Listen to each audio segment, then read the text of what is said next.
கோவை மாவட்ட ஆட்சியர் அலுவலகத்தில் நடைபெற்ற பேச்சுவார்த்தை தோல்வியில் முடிவடைந்ததை அடுத்து வேலைநிறுத்தம் தொடரும் என்று விசைத்தறி உரிமையாளர்கள் அறிவித்துள்ளனர். கூலிக்கு நெசவு செய்யும் விசைத்தறியாளர்கள் கூலி உயர்வு கோரி ஒரு மாதமாக தொடர் போராட்டத்தில் ஈடுபட்டுள்ளனர். அவர்களுக்கு ஆதரவு தெரிவித்து பல்லடம் சுற்றுவட்டார பகுதிகளான கரடிவாவி, காரணம்பேட்டை, சாமலாபுரம் ஆகிய பகுதிகளில் 600க்கும் மேற்பட்ட நூற்பாலைகள் இன்று மூடப்பட்டன. இந்த வேலை நிறுத்தத்தால் 30 கோடி ரூபாய் அளவுக்கு வருவாய் இழப்பு ஏற்பட்டுள்ளது. மொத்தம் 17,000 பேருக்கு இன்னைக்கு வேலை வாய்ப்பு இழந்திருக்கிறாங்க. மறைமுகமாக ஆட்டோ டிரைவர், வேன் டிரைவர், சைசிங்கில் இருக்கிறவங்க எல்லாத்துக்கும் சேர்த்து அவங்க ஒரு 2,000 பேருக்கு வேலை வாய்ப்பு இழந்திருக்கிறாங்க. இன்னைக்கு விசைத்தறி உரிமையாளர்களுக்கு ஆதரவு தெரிவித்து தெக்கலூர், புதுப்பாளையம், அவிநாசி, கருமுத்தம்பட்டி உள்ளிட்ட 10க்கும் மேற்பட்ட பகுதிகளில் வணிகர்கள் கடையடைப்பு போராட்டத்தில் ஈடுபட்டனர். 840 கோடி ரூபாய் அளவுக்கு இதுவரைக்கும் ஜவுளி உற்பத்தி பாதிப்பு ஏற்பட்டிருக்குது.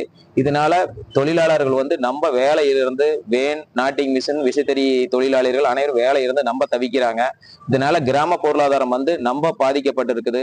இதனிடையே கோவை மாவட்ட ஆட்சியர் அலுவலகத்தில் ஆட்சியர் திரு பவன்குமார் முன்னிலையில் விசைத்தறி உரிமையாளர்களுடன் மண்டல தொழிலாளர் நலத்துறை கூடுதல் ஆணையர் திருமதி சாந்தி நடத்திய பேச்சுவார்த்தை தோல்வியில் முடிந்தது.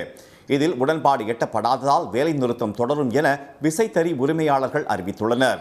கணிசமான உயர்வு இருந்தால் மட்டுமே இப்பொழுது அழிவில் இருக்கிற அந்த விசைத்தறி தொழிலை பாதுகாக்க முடியும் என்பதை நாங்கள் மாவட்ட நிர்வாகங்களும் தொழிலாளர் துறையும் வலிவாக சொல்லி வந்துள்ளோம். வேலை நிறுத்தம் தொடர்கிறது. அடுத்தது எங்களுடைய கூட்டமைப்பு மீண்டும் கூடி அடுத்த கட்டம் குறித்து முடிவெடுக்கப்படும். தொடர் வேலை நிறுத்தத்தால் சுமார் 3 லட்சம் தொழிலாளர்கள் பாதிக்கப்பட்டுள்ளதால் பிரச்சனைக்கு உடனடி தீர்வு காண வேண்டும் என்று விசைத்தறி உரிமையாளர்கள் வலியுறுத்தியுள்ளனர்.